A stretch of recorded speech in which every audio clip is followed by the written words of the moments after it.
Hi students, welcome to our channel. இந்த வீடியோவில் நம்ம 12th ஸ்டாண்டர்ட் தமிழில் இருக்கக்கூடிய இந்த ஃபர்ஸ்ட் மிட்டம் டெஸ்ட்டுக்கான இம்பார்ட்டன்ட் கொஸ்டின்ஸ் எதுன்றதை பார்க்க போகிறோம்.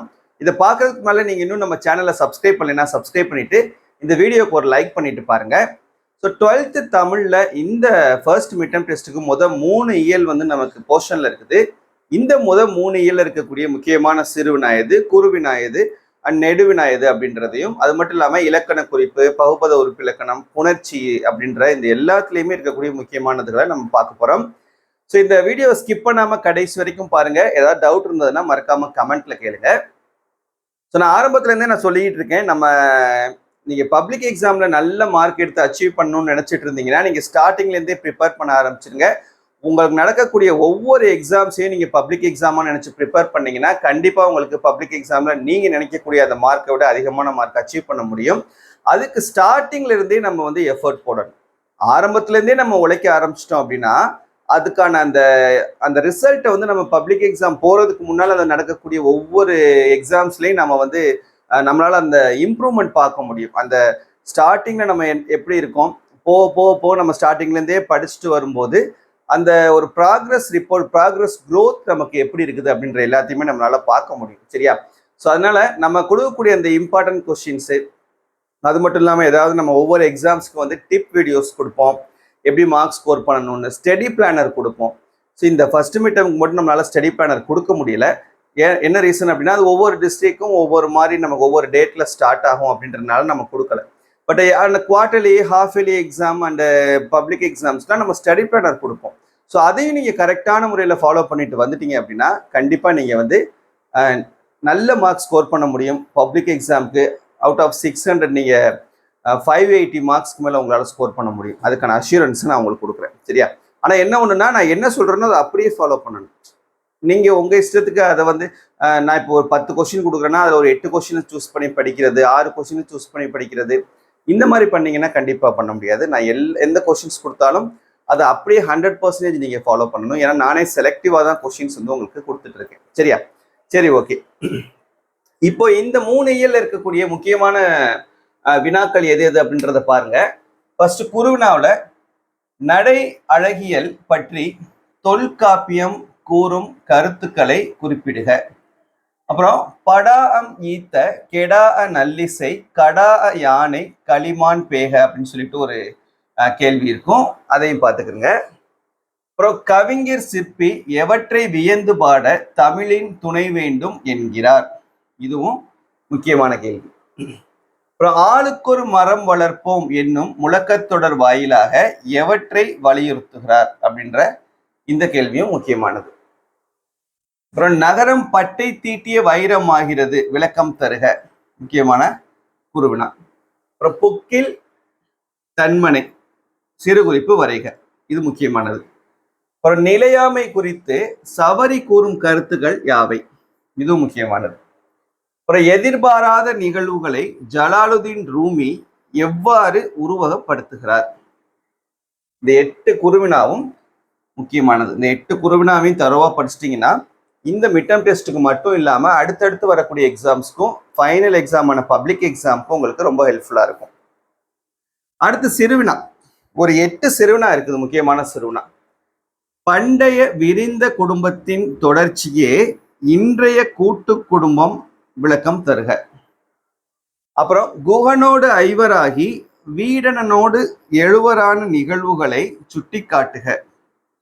சடாயுவை தந்தையாக ஏற்று ராமன் ஆற்றிய கடமையை எழுதுக. வாடை காலத்தில் கோவலர்கள் எவ்வாறு பாதுகாப்பை தேடினர். மழை வெள்ளம் ஏற்படும் போது தேவையான முன்னெச்சரிக்கை நடவடிக்கைகள் குறித்து எழுதுக. அப்புறம் பேரிடர் மேலாண்மை ஆணையம் பற்றி குறிப்பு வரைக. அப்புறம் சங்க பாடல்களில் ஒலிக்கோலம் குறிப்பிடத்தக்க ஒரு பண்பாகும், விளக்குக. அப்புறம் செம்பருதி மலைமேட்டில் தலையை சாய்ப்பான் செந்நிறத்து பூக்காடாம் வானம் எல்லாம், இந்த ஒரு கேள்வி ஒன்று இருக்கும், இதையும் நல்லா படிச்சுக்கிறங்க. இந்த 8 சிறுவினாவும் நமக்கு முக்கியமான சிறுவினாக்கள். அடுத்து நெடுவினா, கவிதையின் நடையை கட்டமைக்கும் அழகியல், முக்கியமான நெடுவினா. அப்புறம் பாரதியின் கடிதம் வாயிலாக, இதுவும் முக்கியமான நெடுவினா. அப்புறம் தமிழின் சீரிழமை திறம், சிற்பி பாலசுப்ரமணியம், இந்த கருத்து இது வந்து முக்கியமானது. அப்புறம் வாடை காலத்தில் கோவலர்கள், அப்புறம் மழை வெள்ள பாதிப்பிலிருந்து, பண்பின் படிமமாக படைக்கப்பட்ட ராமன், அப்புறம் உரிமை தாகம் கதை. இல்ல இந்த பண்பின் படிமமாக படைக்கப்பட்ட ராமன் இருக்கு பாருங்க, ரொம்ப ரொம்ப முக்கியமான ஒரு கொஸ்டின். இது இல்லாத கேள்வித்தாலே நம்மளால பார்க்கவே முடியாது, அந்த அளவுக்கு முக்கியமானது. இல்ல ஃபர்ஸ்ட் இயர்ல நமக்கு 3 கேள்விகள் இருக்கும், செகண்ட் இயர்ல 2, தேர்ட் இயர்ல 2, மொத்தம் 7 நெடுவினாக்கள்.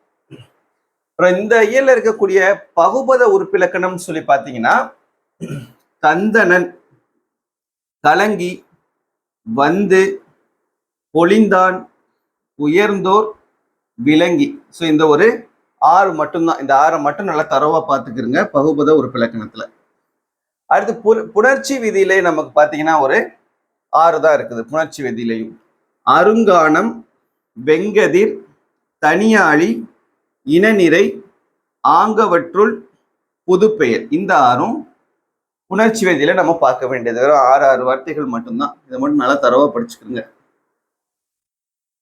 இலக்கண குறிப்புல பாத்தீங்கன்னா உங்களுக்கு மா தவம் அப்படின்றது உரிச்சொற்றொடர், இல்லைன்னா உரிச்சொல் தொடர் அப்படின்னு எழுதலாம். ஏன் அப்படின்னா இந்த மா அப்படின்னு ஆரம்பிச்சிருக்கிறதுனால இது உரிச்சொற்றொடர். சரியா? மா, தவ, நனி, உரு, தட, இந்த மாதிரியான வார்த்தைகள் ஆரம்பிக்கக்கூடியதை உரிச்சொற்றொடர்னு சொல்லுவோம். ஸோ மால ஆரம்பிச்சிருக்கிறதுனால இது உரிச்சொற்றொடர். அதுக்கப்புறம் வினையால் அணையும் பெயர். வினைனா செயல், அந்த செயலை யாரு செய்யறா அப்படின்னு சொல்லிட்டு அந்த வினையால் அந்த பெயர் வந்தது அப்படின்னா அது வினையால் அணையும் பெயர். செற்றவர், உயர்ந்தோர் அப்படின்ற செயலை செய்யக்கூடிய அந்த வினையால் அணையக்கூடிய பெயர். அப்புறம் வினைத்தொகை, தாழ்கடல், 3 காலங்களையும் குறிக்கக்கூடியதா வரும். சரியா? தாழ்ந்த கடல், தாழ்கின்ற கடல், தாழும் கடல் அப்படின்னு சொல்லிட்டு. அடுத்து பண்பு பெயர், பண்பு தொகை. பண்பு தொகைன்றப்போ இது 2 நமக்கு பிரிக்கும் போது மை விகுதி வரும். புதுமை கூட்டல் பெயர், கொடுமை கூட்டல் கோல், வெண்மை கூட்டல் கதிர். மை விகுதி 2 பிரிக்கும் போது முதல் பகுதியில கடைசி எழுத்து மை விகுதி வரும். அப்புறம் ஈறுகட்ட எதிர்மறை பெயரச்சம், பொய்யா, ஆவண்ணா சவுண்ட்ல முடியக்கூடியதா இருக்கும். பொய்யா, ஈறு கெட்டு போய் இருக்கிறது. அடுத்து சொல்லிசை அளபெடை. ஈல முடிஞ்சுன்னா சொல்லிசை அளபெடை, ஈனால முடிஞ்சுன்னா சொல்லிசை அளபெடை. அதுக்கப்புறம் இடைக்குறை, 2 இடைக்குறை இருக்குது. அதாவது இல்லாத அப்படின்னு எழுதணும் இத, ஆனா இந்த இல் இல்லாம வருது பாத்தீங்களா, அதனால இடையில வந்து குறைஞ்சிருக்கிறதுனால இது இடைக்குறை. அதே போலதான் இங்கேயும் உள்ளதுன்னு எழுதணும் இத, இந்த இடையில வரக்கூடிய இந்த இல்லு வந்து குறைஞ்சு வந்திருக்கிறதுனால இது இடைக்குறை. சரி, இது மட்டும்தான் இலக்கண குறிப்புல நம்ம பார்த்துக்க வேண்டியது. சரியா? That's it. இப்ப நான் சொன்ன இந்த கொஸ்டின்ஸ் எல்லாத்தையுமே தரவா படிச்சுக்கிறங்க. கண்டிப்பா இந்த ஃபர்ஸ்ட் மிட்டம் டெஸ்ட்ல நீங்க அவுட் ஆஃப் 100க்கு 90 மார்க்ஸ்க்கு மேல ஸ்கோர் பண்ண முடியும். ஸோ டோட்டல் நீங்க நம்ம கொடுத்த எல்லா சப்ஜெக்ட்ஸுமே நம்ம இம்பார்ட்டன்ட் கொஸ்டின்ஸ் கொடுத்துட்டு இருக்கோம். அது எல்லாத்தையும் தரவா படிச்சிட்டிங்க அப்படின்னா வந்து அவுட் ஆஃப் 600க்கு நீங்க 550 மார்க்ஸ்க்கு மேல உங்களால் ஸ்கோர் பண்ண முடியும். அதுக்கான அஷூரன்ஸ் உங்களுக்கு நான் கொடுப்பேன். சரியா? ஸோ நான் ஏற்கனவே சொன்ன மாதிரி ஸ்டார்டிங்லேருந்தே படிக்க ஆரம்பிச்சிருங்க. ஒவ்வொரு எக்ஸாம்ஸ்க்கும் நம்ம கொடுக்கக்கூடிய வீடியோஸை ஃபாலோ பண்ணிட்டே வாங்க. மறக்காம இந்த வீடியோ உங்க ஃப்ரெண்ட்ஸ்க்கும் ஷேர் பண்ணி அவங்களையும் நம்மளுடைய சேனலை சப்ஸ்கிரைப் பண்ண சொல்லிக்கிறேங்க. தேங்க்யூ.